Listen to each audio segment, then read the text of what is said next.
Hello friends, welcome back to my channel. எல்லோரும் சூப்பராக இருப்பீங்கன்னு நினைக்கிறேன். நானும் ரொம்ப நல்லா இருக்கேன். நீங்கள் ஆல்ரெடி நம்ம சேனலுக்கு சப்ஸ்கிரைப் பண்ணியிருந்தீங்கன்னா ரொம்ப ரொம்ப ரொம்ப தேங்க்ஸ். என்னை சப்போர்ட் பண்ணுறதுக்கு ரொம்ப தேங்க்ஸ். நீங்கள் உங்கள் ஃப்ரெண்ட்ஸ்க்கு என்னோடய வீடியோலாம் நல்லா ஷேர் பண்ணி விடுங்க, அவங்களையும் சப்ஸ்கிரைப் பண்ண சொல்லுங்கள். வாங்க இன்றைக்கான வீடியோ என்னங்கிறத பார்க்கலாம்.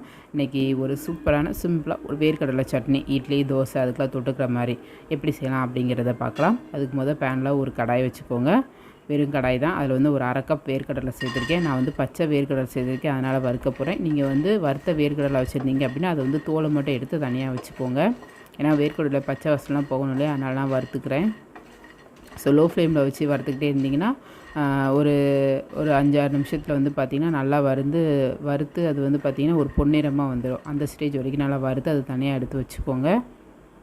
அதுக்கப்புறம் அதே பேனில் கொஞ்சமாக எண்ணெய் சேர்த்துக்கோங்க. சேர்த்துட்டு அதில் எண்ணெய் சூடானதுக்கப்புறமா ஒரு 1/4 ஸ்பூன் ஜீரகம் சேர்த்துக்கோங்க, 1/4 ஸ்பூன் உளுத்தம்பருப்பு, 1/4 ஸ்பூன் கடலைப்பருப்பு சேர்த்துட்டு அதையும் நல்லா பொன்னிறமாக வரது வரைக்கும் நல்லா வறுத்துக்கோங்க. ஸோ இந்த சட்னிக்கு வெங்காயம் அவ்வளோவா தேவைப்படாது. நான் ஒரு அரை வெங்காயம் மட்டும் சேர்த்துருக்கேன் பெரிய வெங்காயத்தில். ஸோ இது 3 நல்லா பொரிஞ்சதுக்கப்புறமா அந்த பெரிய வெங்காயத்தை சேர்த்துக்கோங்க. சேர்த்துட்டு அதையும் சேர்த்து நல்லா வதக்கிடுங்க. பார்த்திங்களா, கொஞ்சமாக தான் வெங்காயம் சேர்த்துருக்கேன் நான். ஸோ வெங்காயம் வதங்கினதுக்கப்புறமா அதில் பார்த்திங்கன்னா ஒரு 4 பல் பூண்டு சேர்த்துருக்கேன்.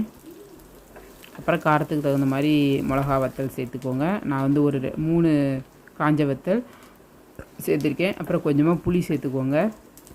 சேர்த்துட்டு அதையும் சேர்த்து நல்லா வதக்கிடுங்க. கொஞ்சமாக பெருங்காயம் சேர்த்துக்கோங்க. சேர்த்துட்டு நல்லா வதக்கி விட்ருங்க. தேவையான அளவு உப்பு சேர்த்துக்கோங்க.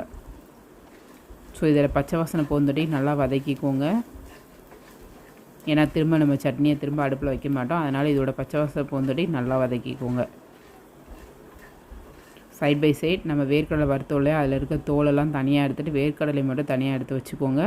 ஸோ நீங்கள் வறுத்த வேர்க்கடலை வச்சுருந்தீங்கன்னா தோல் எடுத்து தனியாக வச்சுக்கோங்க.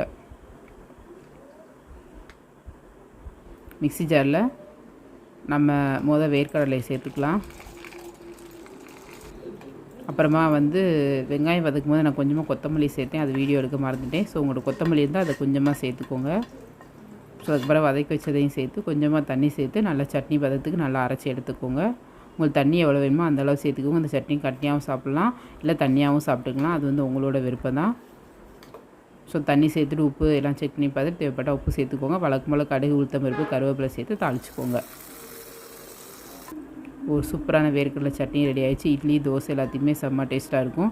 கொஞ்சம் காரமாக வச்சிங்கன்னா இந்த சட்னி கொஞ்சம் நல்லாயிருக்கும். ஸோ மறக்காமல் ஒரு தடவை ட்ரை பண்ணி பாருங்கள். வீடியோ பிடிச்சிருந்தால் மறக்காமல் நம்ம சேனலை சப்ஸ்கிரைப் பண்ணிவிடுங்க. தேங்க்ஸ் ஃபார் வாட்சிங். டடா, பாய்.